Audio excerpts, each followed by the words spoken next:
Since a lot of us are stuck at home with our kids this summer trying to come up with stuff to do with them, I figured I'd make a video on some quick and simple woodworking projects that you can build with your kids.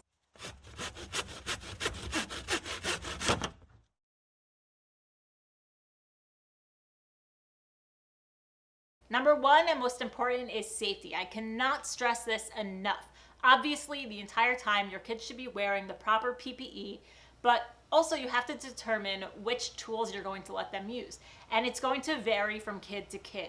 There are some 16-year-olds who cannot focus at all and cannot listen to any instructions, so I wouldn't let them near any tools. Yet there are some 8-year-olds who have a laser-like focus and listen to everything that you say. So you really just have to evaluate your own situation, be smart, and make the right decisions for you and your family. I personally do not let my kids near my table saw, my miter saw, my circular saw, or my routers. They're just way too dangerous for them. I'm going to be using those tools in this video as the prep work that's going on, and I'm also going to be showing it because it's a quicker way and you will be able to get the same results using other tools around your shop. So I'm not saying that your kids should be using the tools that I'm using in this video. Evaluate everything for yourself and just be smart and be safe. Number two, let go of being a perfectionist. These projects will not be perfect at all, and you just have to let it go and let their creativity loose. The kids will not see the flaws in the projects. All they're going to see is something that they actually made with their hands, and when they look at it, they're just going to remember the quality time that they spent with you. And the last one, number three, prep is key. So younger kids especially, they just like to see a project come together. So make sure that you make all the necessary dangerous cuts before you get them involved so they don't get bored and just run away and go do something else. So prepare as much as you possibly can to just keep it lighthearted and fun for them. I'm going to make a few small projects in this video, so I'll make sure to put time-stamped links in the description box down below so you can just fast forward to whichever project you want to watch. First up, we got these toothbrush holders. So you could very easily just print out a shape online and trace that, but I think it's really more customizable for the kids for them to actually draw the shape on a piece of wood first. So as you can see clearly, my daughter drew a heart and my son drew a foot with an extra long pinky toe. Remember, these projects are for them, not us, so whatever makes them happy. I think it's really cool if they draw out the shape that they want and then they could see that come alive. Take some scrap 2x material and just have your kid draw any shape they want. Now this could be cut out on a jigsaw or a bandsaw. Depending on how old your kid is, you can actually let them do that part.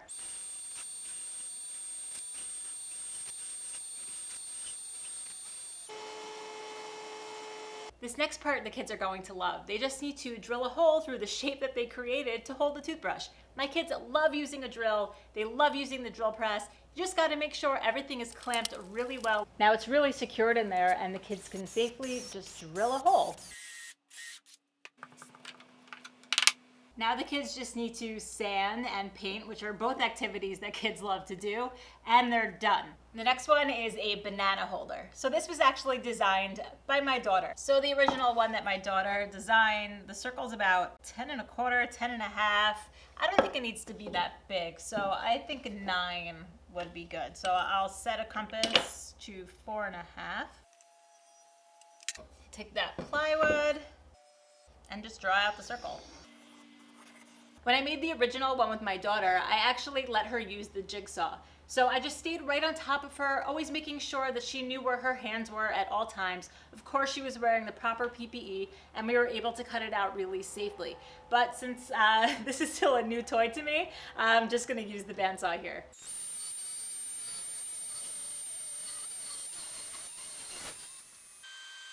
Now the kids just need to sand it smooth, which is an activity that they love to do. The stand, I used a 3/4 inch dowel and it was cut to 12 inches long. This is something that's also really fun for the kids to do. They can use a handsaw to cut these dowels and it's really satisfying for them to actually see the cuts happening with a handsaw. My kids love using hand tools. This goes really quick. 1, 2, 3, 4, 5. 5 strokes of an adult, probably 10 to 15 with a kid. For the hook part, we actually made our own hardwood dowels using a dowel plate. If you don't know what a dowel plate is, I have a video on how to make your own dowels, and my kids love using this thing. It's really fun. Basically, it's a metal plate with different size holds that can turn a square piece of wood into a round piece of wood. So on the original design that my daughter came up with, she made one dowel going down and then another dowel going up, acting as a hook. But I actually think a better idea would be to just install a dowel just facing up instead of facing down. That way you only have one dowel off of your main support here. So I'm going to just cut this now to length. And once again, this is super easy for kids to cut with a handsaw. I don't know how long I'm gonna make this. Let's see, 4 inches seems about right. Yeah, 4 inches sounds right. Ready? One, just one. Come on, handsaws, yeah. And this is parts that I let my daughter do when we made this. Just drill into the dowel at an angle that seems like it's gonna work. You don't want to go all the way through. Perfect. And now you just want to drill a hole for where to put the standing dowel. You don't want it to be in the center because it's going to tip over. You want it to be towards the edge. Once again, this location does not need to be perfect at all. Just don't want to drill all the way through. It's a 3/4 dowel, so I'm using a 3/4 inch Forstner bit.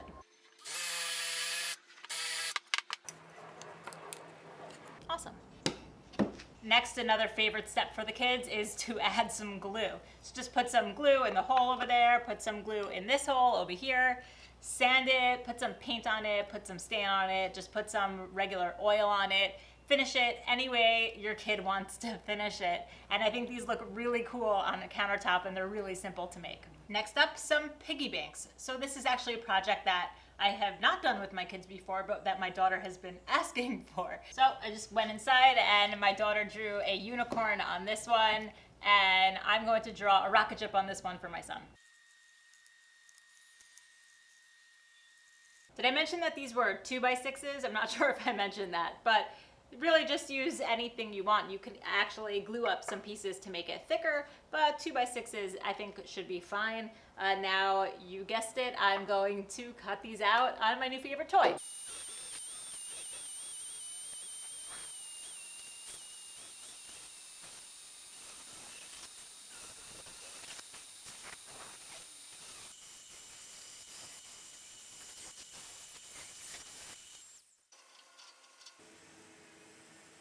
I cut out that unicorn just like I cut out the rocket ship.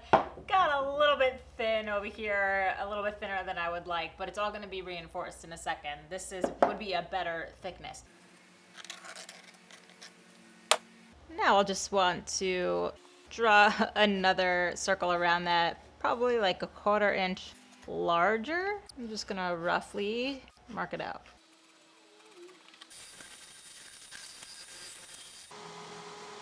I did the same thing to the rocket ship, and now that I have the perfect shape that I need, I can just trace that onto the acrylic.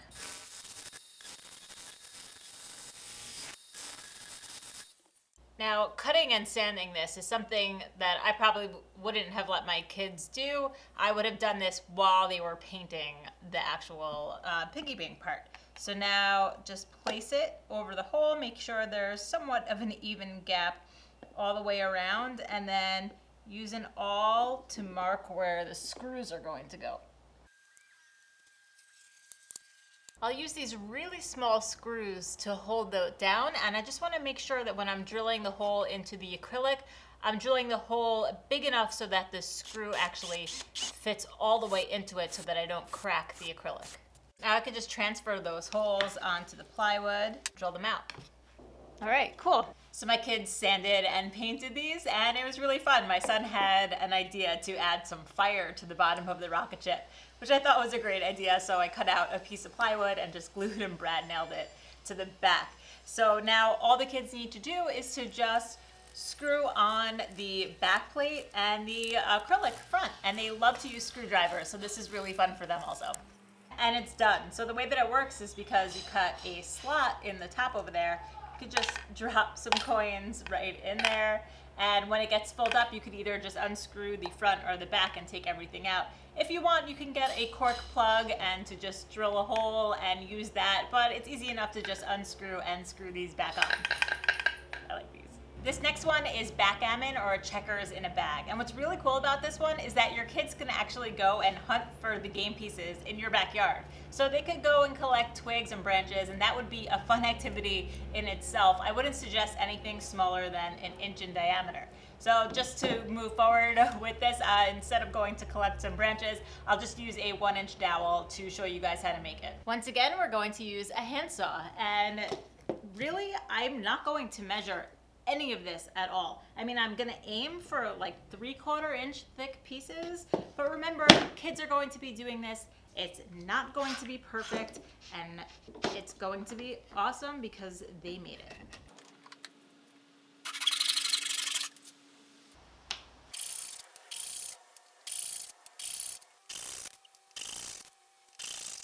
After we sanded all the pieces, my kids picked colors and they painted them. And for the game board, I'll use this canvas bag. So on one side, I will draw out squares for checkers, and on the other side, I'm going to draw out a backgammon board.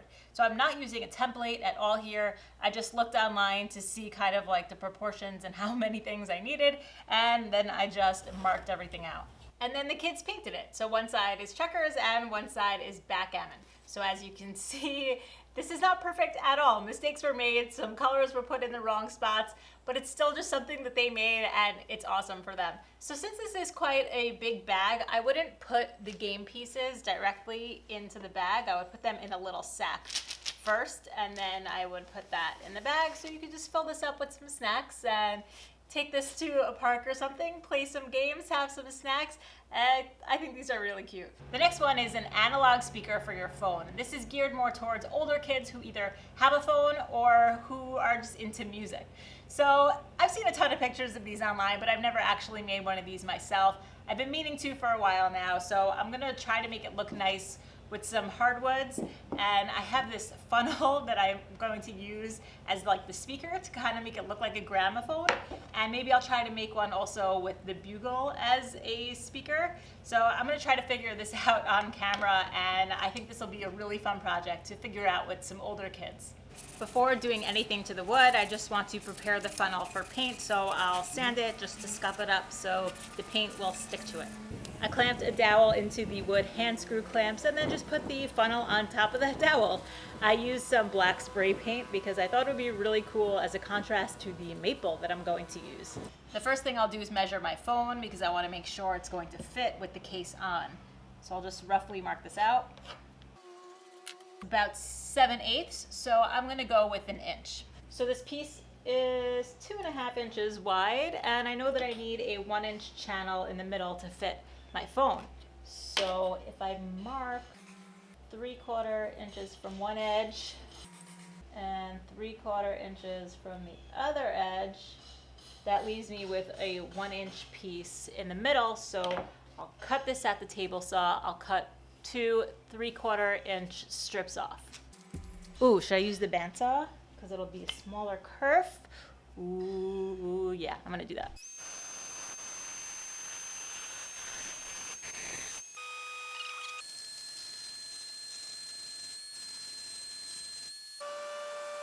So for the rest of it, I'm just going to eyeball everything. I'm going to place the phone in here and decide how deep I want the holes to go. I feel like that seems fine. So I'll just mark that on the front of the piece, measure that. So that's also about an inch. Where do I want everything to go? So I want the funnel to be like somewhere here. It's gonna be like a circle that size. And the phone, just like that, makes sense. So I'll mark either side of this. This just so happens to be 3 inches. So 3 inches wide and then an inch down. This little notch can easily be cut out with a bandsaw, but just for fun, I'm gonna do it with some hand saws to show you other ways to do it.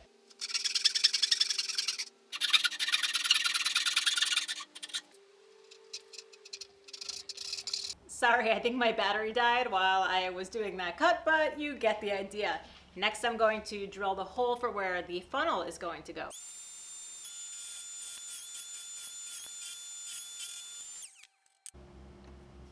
So now we need to find a way to connect this hole to this area over here. So I want to make sure that it's actually being connected by where the speakers are on my phone. So I'll line up my phone here and I'll mark out where my speakers are. Now I'm going to cut a channel that's going to connect these lines that I just drew out to the hole that I just drilled out.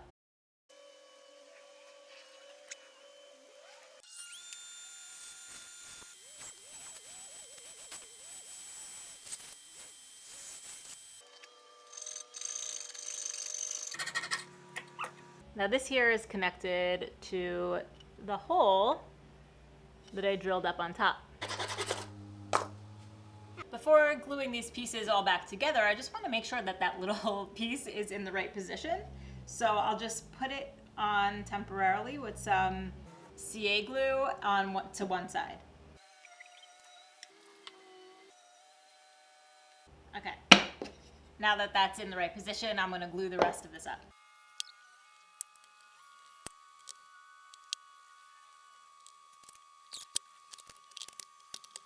Out of clamps and it's looking good. Now I'm just going to clean up the edges. This is something that I would not let my kids do. This is something that I would do for them.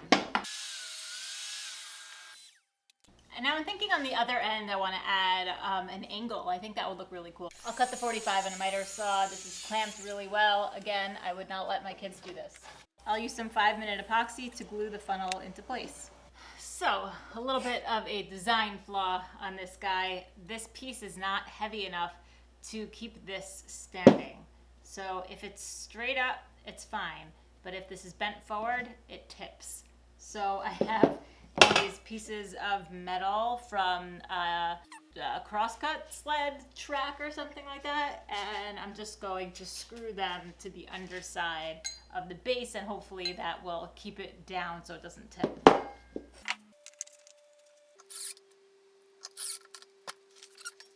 Oh yeah, okay, cool. Oh, it's cool that the black is showing underneath also. Ooh, I like that. Awesome. The next one I'll try to use this Toy Bugle as the speaker. And I just want this curvy part like right there.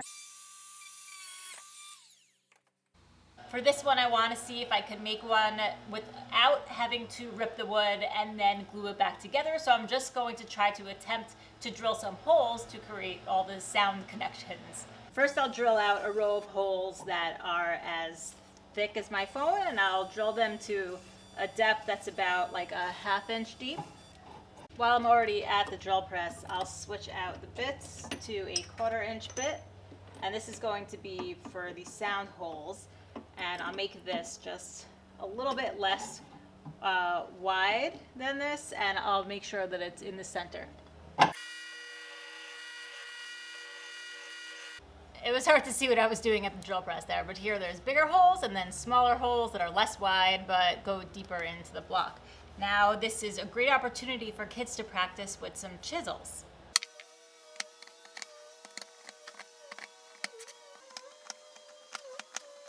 Now I have a stepped mortise in here and I need to figure out a way to connect to that bottom lower skinnier mortise to a hole that I'm going to drill for this. So I think what I'm going to do is drill the hole for this at the same depth as that lower mortise part and drill it until I get to the end there. And then I'll come in from the end grain and drill the same size hole this way until I connect to the bottom mortise here. And then I'll plug that up with a dowel up until it gets to this line. So I think that's gonna work. Let me try that.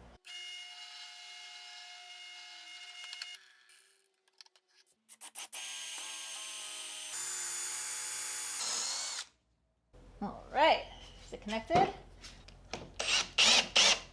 Yep, See the drill bit right in there? So this hole is now connected to this hole that's back here. And now I'll just plug this up until this back hole with the dowel. I want to make sure that I'm not going to go deeper than this hole over here, because then that's going to block the sound.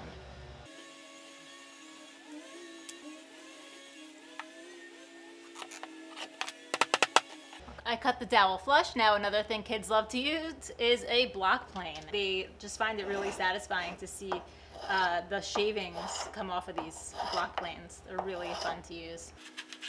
This looks cool as it is, but I think it would be even cooler if there was like a deep bevel on the front edge. So I'm gonna do that on the table saw. I wouldn't let kids do this. This is something that an adult should do.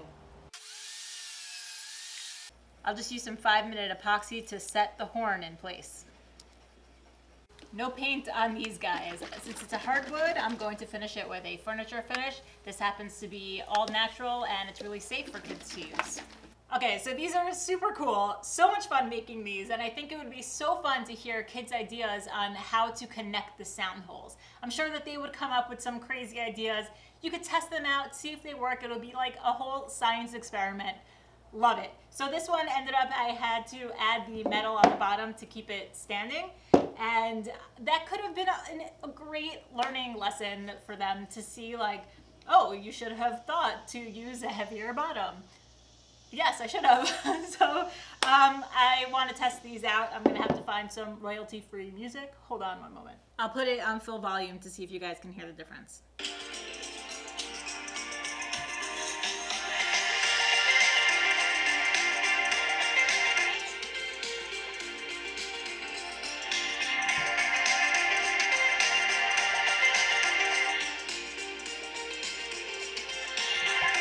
Kind of cool that the direction can be changed also. Alright, next one.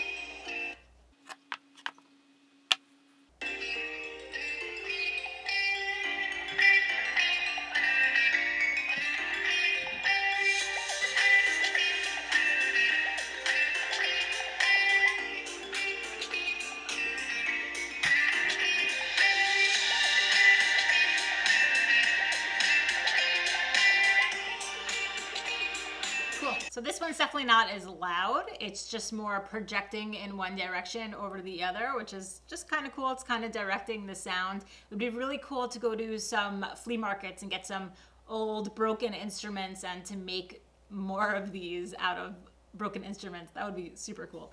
And this one is super loud. I think this is so cool. I love how you could direct the sound all over. Love this guy. So that's it for this one. I hope you guys got some inspiration for projects that you can make with your kids this summer or whenever you're watching this.